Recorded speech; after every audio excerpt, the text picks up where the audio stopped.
Well, the Dallas Cowboys finally have their number 2 receiver. Let's discuss the George Pickens trade next.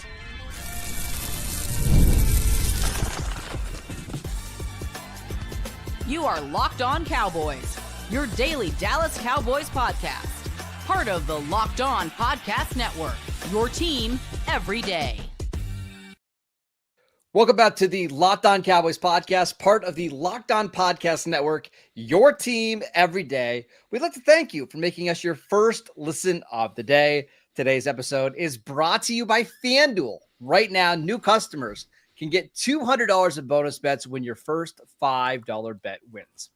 Welcome back. I am your host, Marcus Mosher. You can follow me on Twitter at Marcus_Mosher. Joining me today, as always, is Landon McCool. You can follow him on Twitter at McCoolBCB. Landon, we heard some rumblings late last night. The Cowboys were potentially making a deal for a number 2 receiver.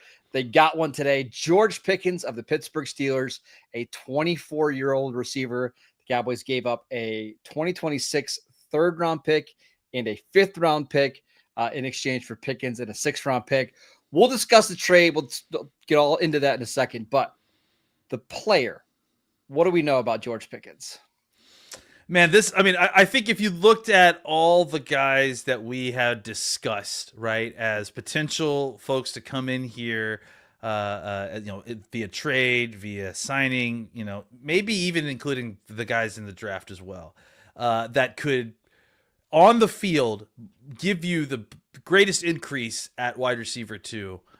I think George Pickens was the top guy, right? Like every situation has warts, and trust me, we are going to talk about the warts, right? But as far as talent, fit, on the field, fit what how you want to deploy them, fit and how what you're looking for your wide receiver to provide to your offense. This is it, right? This is a big-bodied, down the field receiver who is a vertical threat. And again, I think, the even when we've talked about other vertical threats, right? It's usually been kind of in the Tyreek Hill mold or even some of these other, down, kind of smaller, more diminutive speed guys. Those aren't necessarily the kind of guys that Dak likes to throw down to the ball down the field to. He likes the bigger wide receivers. So what do? They go out and get a guy who is basically Michael Gallup on steroids, right? And it's like he's a down the field but big body receiver. He's a contested catch guy as well. So I as far as the fit on the field goes, unbelievable. They knocked it out. They hit a home run as far as the talent that they're putting over at wide receiver 2. It fits with what they want to do. It fits with the scheme that they're running, and it fits with the kind of player that Dak likes to throw the ball down the field to. So I've had the ability to watch Pickens from day one in Athens to when he was doing crazy stuff in Latrobe during training camp. This is a supremely talented player. And when I mean supremely, I mean like he is so natural as a receiver. And some of the things that he can do, contorting his body, it's unreal. Like you guys are going to see this in training camp. Like there's going to be clips every single day of George Pickens making these unreal catches down the sideline. And you're going to wonder how in the world did the Cowboys steal this player for a third-round pick? So the player, I have really no concerns about him as a wide receiver too. I've always thought he's been a little bit overmatched as a wide receiver 1 because he's not the most refined player. Yeah. He's so good at beating one-on-one coverage. And that's what the Cowboys needed. Somebody who could play the X receiver spot that could make plays vertically and keep defenses from doubling CeeDee Lamb. I just anticipate we're going to see a bunch of cover 2 now for the Cowboys, which is great if they really want to work on this run game. Yeah, I mean, that's exactly what they're looking for, right? Someone to force defenses to get into cover 2 so that you can punish them in the run game, right? And take that extra man out of the box and now punish them in the run game. And when they drop that safety back down into the box, then you're going back over the top with Pickens. So yeah, I think this is exactly why they wanted that type of deep threat receiver. And again, I think it's one thing to have a guy that is a fast guy who could run down the field. Those guys, they can also affect the defense because you have to account for those guys. But Pickens to me is the type of deep ball receiver that Dak will actually throw the ball to and will actually make completions down the field to. Look at Dak's history of throwing deep balls and look, I mean, Brandon Cooks was here for how long, and how many times did we actually see him running a 9 route that Dak was actually throwing the ball and he was, getting completions? It was more like over routes and that sort of thing. Dak hasn't had a guy like that he's felt comfortable throwing that ball to since Michael Gallup or Cooper. And what did those guys have in common with Pickens? Big body receivers who can get down the field and then finish when they get down the field. So as far as the fit goes, again, home run for the Cowboys. Yeah, and just to be clear, like, even Michael Gallup, like 2019, 2020 Michael Gallup, isn't the same. He's not this guy. Yeah. No. And the difference is a lot of Michael Gallup's catches were contested, right? Like, he had to make unbelievable grabs.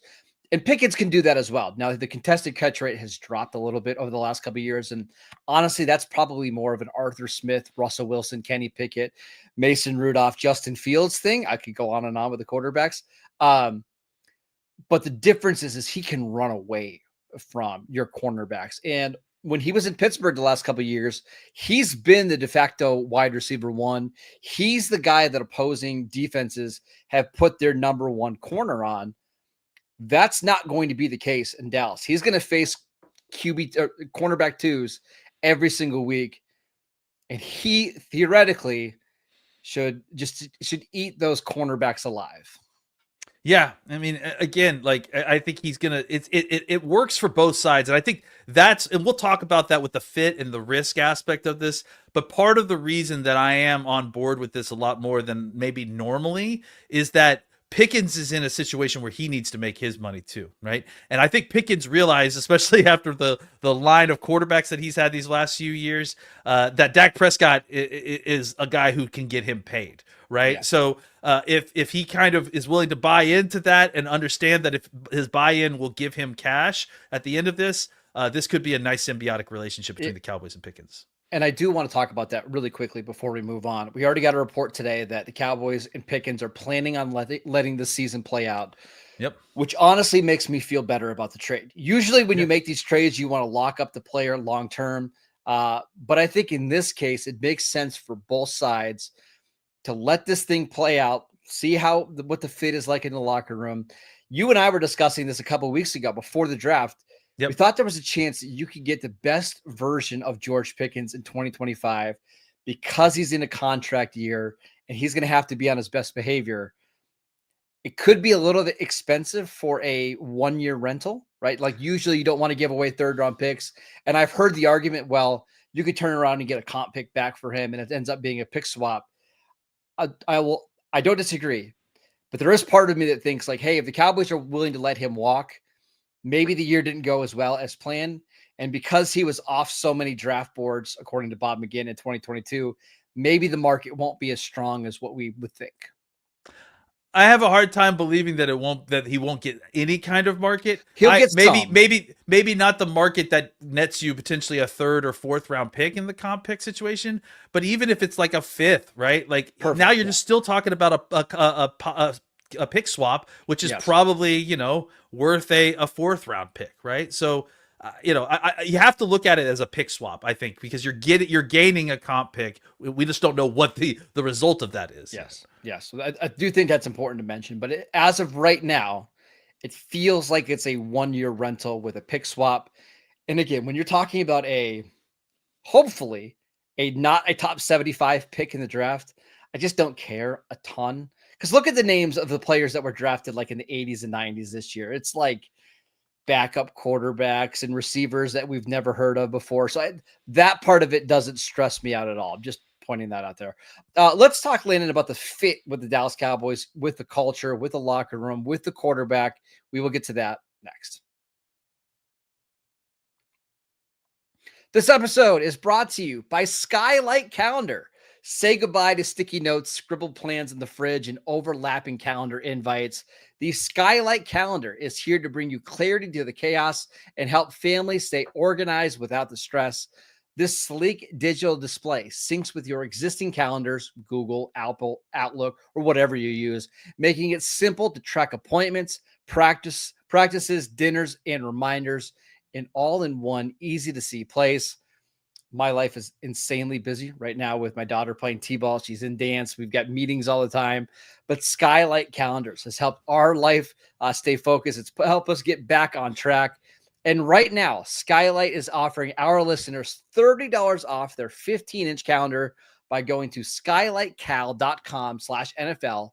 Go to skylightcal.com/NFL for $30 off your 15-inch calendar. That is skylightcal.com/NFL.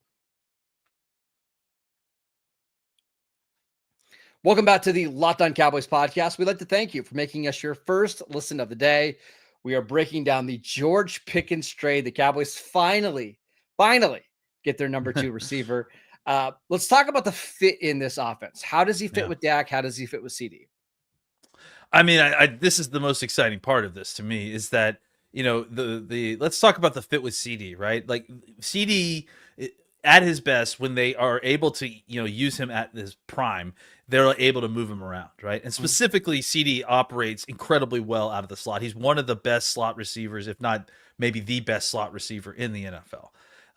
So I think this allows you the opportunity to play him more in the slot. I think without this pick, it feels like, you're definitely going to do whatever you can to try to move him around. But the problem is that without Pickens, your second best receiver, or the second probably highest targeted receiver, is going to be Ferguson. And that's having 2 guys that you're trying to target in the middle of the field. Things can get pretty crowded. By adding Pickens on the outside, that draws some of the attention away. We talked about the potential for more cover 2 stuff, some more shell stuff at the top. That makes it a little bit more difficult to try to double all 3 of those guys, right? It gives you more opportunity to get a chance with getting a single coverage with CeeDee Lamb, or at least makes it a more difficult double cover situation for them.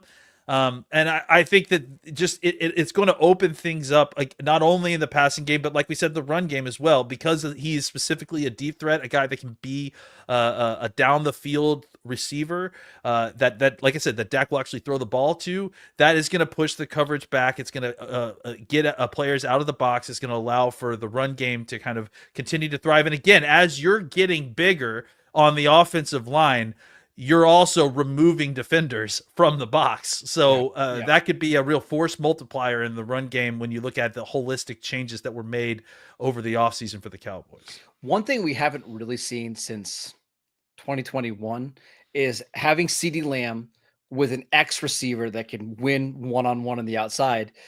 They've had to kind of cobble it together with Brandon Cooks, kind of washed up Michael Gallup, Jalen Tolbert. Now with someone like Pickens on that side, I mean, CeeDee Lamb should just feast on defenses. I would expect a lot of zone coverage, and that's probably where CeeDee's at his best. Him and Dak are just so in sync. George Pickens, not so much. Things get really wonky for Pickens and zone coverage, but he's one of the best man-to-man wide receivers on the outside. I think this is like an A++ fit for the Cowboys. This is what they've been missing. This type of receiver they just haven't had in several years. And it just makes so much sense with CD.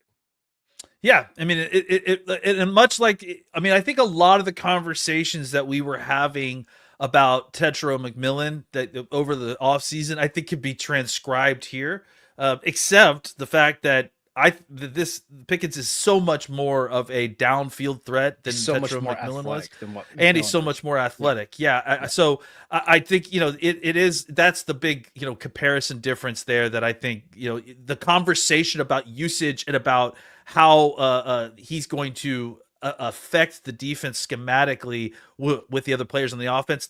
Those are the conversations that kind of really can transcribe onto the Pickens situation. And again, I think Gallup, how they used Gallup is very similar to how I would expect them to use Pickens, down to the hated stop routes, right? Like, they're going to run 9 routes, and then he's alternately going to, compensate against that by running more stop routes because guys are going to play off coverage on him. So be ready just for that sort of level of kind of Michael Gallup usage, except with just a much more talented receiver. And now we haven't always seen this from Pickens, but in theory, you should have two red zone monsters in CeeDee Lamb and Oh, George man. Pickens. Like he's so good on the back shoulder fades and the fade passes. Like his ability to track the ball and find it is great. So the Cowboys have had issues in the red zone the last couple of years. I would think this would help. I also think it's going to do wonders for the rest of the down roster receivers. And this is one of the benefits of making a trade like this, because now Jalen Tolbert, who's overmatched as a wide receiver 2, fits in really nicely as a wide receiver 3 who can play a lot of different spots. Kavontae Turpin is now a part-time player that you bring in for a couple touches. Jonathan Mingo probably becomes the backup for George Pickens, that big vertical X receiver. The rest of your roster, at least in the offensive side of the ball, all kind of falls into place now that you have Pickens. Yeah, this is one of the things that you and I talked about a lot this offseason, is just how it just makes everything line up very nicely. And I love the way that you're going to be able to use these guys, kind of, especially that third wide receiver is going to be able to cobble together with a bunch of different skill sets now. You can use Turpin sparingly as opposed to potentially overexposing him because you feel like you need to add more speed onto the field at all times. So yeah, I think this will allow everyone to kind of operate at their optimal snap count level going into the season. So again, for all of those reasons, I think the fit is really good. I do think Dak likes to have that vertical receiver. He just hasn't had it in a while. So I'm very optimistic about that part of it. But Lena, let's dive into the reason why an 1,100-yard receiver who's 24 years old that's making like $1.5 billion this year is available in the first place. We will get to that next. This episode is brought to you by FanDuel. The NBA playoffs are in full swing, and every night delivers highlight-worthy performances, major momentum shifts, and can't-miss moments. Whether it's a game-winning shot or a breakout player, there has never been a better time to get in on the action. And FanDuel makes it easy to stay in the game before tip-off and live with player props, performance trends, and same-game parlays. Fans have more ways than ever to play smart and win big. We've had some unbelievable playoff games over the last couple of days. So don't miss out on the action. Go over to FanDuel.com right now, and it's the perfect time to sign up. Head to FanDuel.com and place your first $5 bet. And if it wins, you'll get $200 in bonus bets. And make every moment more with FanDuel, the official sports betting partner of the NBA. Welcome back to the Locked On Cowboys podcast. We'd like to thank you for making us your first listen of the day. For your second listen, check out the Locked On NFL Scouting Show. The NFL draft is over, but the roster moves and the news never stops. Host Kyle Krabs and Joe Marino will make you the most informed NFL fan this offseason. Find Locked On NFL Scouting on YouTube or wherever you listen to the podcast. All right, Lane, let's talk about some of the risks here. You go first, because I think you like this trade maybe more than I do. So do you think this trade is worth the risk for Dallas? Yeah, I do think it's worth the risk. I think that's the issue, is that I think you and I see the risk the same, probably. I'm just not as concerned about it, especially in a situation where we're renting him. Yes. And I think that the other thing to remember here is that all of these situations have warts, right? All of them did. There wasn't one of these situations that you looked at and you're like, man, that's the perfect fit. There's a beautiful fit. Price is right. All of it's beautiful. That it just didn't exist, right? So if you take it on that front, and it's about taking on the risk that you're willing to take on, the thing that kind of sticks in my craw, obviously, is all the conversations that were brought up, by Schottenheimer about the kind of character guys that they want in the locker room. And clearly this flies in the face of that. There's no way to kind of deny that. But I will also argue that that's the reason you have a locker room like that. That's the reason you have guys like Booker on your team and Dak Prescott and, all the other guys you want to list, is you have them so you can handle a guy like this. I think that you don't have to be the 94 Cowboys and you don't have to be choir boys. You can be somewhere in between, But I think if you're going to have these kind of guys who, he's mercurial, I think is the way to put it. Like he's volatile, runs hot player, and things are going to happen on the field. But I think if in this specific situation in which you've got him in a contract year and he is motivated to have a good season and both sides have strong motivation to work together and succeed, this is the best opportunity to get the best of George Pickens. And to me, from what I've seen previously when he wasn't in a contract year, I think that's worth the risk. Okay.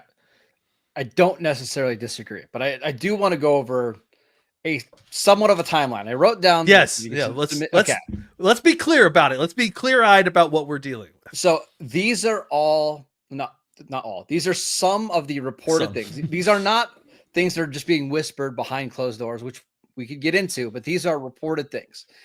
Number one, this is an article from, let's start in college. He was suspended in Georgia for fighting a Georgia Tech player. Don't care. That happens, right? Yeah. Bob McGinn over on the Go Long Substack wrote that several teams took him off the draft board because of some character stuff. Whatever. That happens every year. 2023, this would be his second year in the league, was fined over $200,000 by the Pittsburgh Steelers, according to Jonathan Jones of CBS Sports, for missing meetings, not being on time to practices and games. That's a lot of money. $200,000 is a lot of money. That's for 1 year. 2023. He got called out by Mike Tomlin for not blocking on a goal line play where George Pickens said he didn't want to get hurt, and that's why he wasn't blocking. Okay, that's one issue. After that game, called out the offensive coordinator for not giving him touches. He didn't like the routes that he ran. He was benched for several games in the first half because of his lack of effort. Called out Cam Hayward for some of the locker room issues. He got in trouble for wearing some eye paint, and he said that Cam Hayward and his dad did it. So why shouldn't he? He had a profanity on his, and that's why he got in trouble and got fined. There was 3 in one of the final games of the year, 3 penalties versus the Bengals on top of 2 drops, including 2 unsportsmanlike penalties. After that game, Mike Tomlin said he's got to grow up. He's got to mature. We can't play with that type of player. I got to go to the next page. I'm still going. While you're turning the page, real quick. No, he's not. Marcus is not being a negative Nancy. He is laying this out because this is all very clearly indicates why he was available, why this kind of guy is available. So let him cook a little bit. $90,000 in fines from the Steelers in 2024 for missing meetings. He got in trouble for being late to the Christmas Day game. Didn't know what time the game was. Pittsburgh had to send in their inactives, not knowing where George Pickens was. He wasn't in the field yet. And then there was a game against the Bengals in week 18 where he had, I think it was 2 or 3 drops and a penalty. And then in the final game of the year against the Ravens, the offense did not play well. And they asked him after the game, do you have any concerns, or are you hopeful this offense is going to get better this offseason? And he said, nah. So I mean, there's a reason why the Steelers in 2024 tried to go out and get Brandon Ayuk before the season started. There's a reason why the Steelers this offseason paid a 2nd-round pick to go get DK Metcalf and give him $30 million a year. They had no interest, none, in giving George Pickens a long-term deal because of all the things we just went through. And again, these are all reported stuff. There's other things that we're not talking about here that have been going on. But again, you're hoping that in a contract year, some of that stuff goes away. I will say this is also the organization that is really, really crossing their fingers that they can bring in Aaron Rodgers this year. Oh, I know. So it's all kind of relative in some situations. All that Marcus laid out is absolutely, documented and true. And again, this is all informing why the Cowboys were able to get him on the cheap, right? That doesn't mean that it's going to fail out. That doesn't mean that even that if he literally redoes every single one of those things that he did in Pittsburgh, that he won't be successful. I mean, clearly he was successful on a production-wise in Pittsburgh. So that just shows you how ridiculously talented he is. And then add in, do you have it in front of you? Add in this. Look at the list of quarterbacks that George Pickens has played with in his career. Yeah, It's I think I have depressing. I think I can do it off memory. It's Mitchell Trubisky, Kenny Pickett, Mason Rudolph, Russell Wilson, Justin Fields. And there's one more that I'm missing in there, but that's the list.